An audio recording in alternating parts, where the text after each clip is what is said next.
Hello, my name is James and I'm a product specialist here at Marin Acura. Today I'm going to show you how to use the adjustable suspension in a 2007 Mercedes Benz CLS.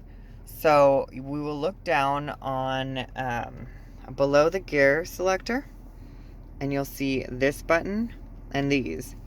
This is how you raise the car if you have an incline. And it is raising right now.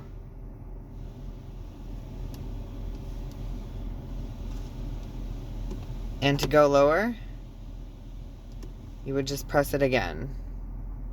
And then that'll set you to your cruising height. And that's how you change the adjustable suspension in a 2007 Mercedes Benz CLS.